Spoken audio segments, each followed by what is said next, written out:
Sedikitnya 500 guru di Kota Losmawe dinyatakan belum menjalani vaksinasi COVID-19. Akibatnya tenaga pendidik itu dilarang mengajar dalam pembelajaran tatap muka PTM terbatas.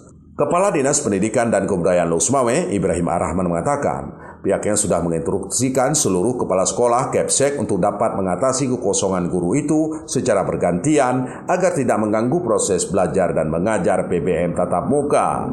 Kata dia, ada beberapa alasan guru itu belum divaksin, seperti memiliki riwayat penyakit bawaan, tekanan darah tinggi, dan beberapa keluhan penyakit lain. Guru yang belum divaksin untuk proses pembelajaran tatap muka ini itu cuma salah belum bisa mengajar. Itulah sebahagian guru itu mungkin menyebut dengan ada riwayat kesehatan itu secara medis, misalnya darah tinggi, gula tinggi, dan ada beberapa hal lain.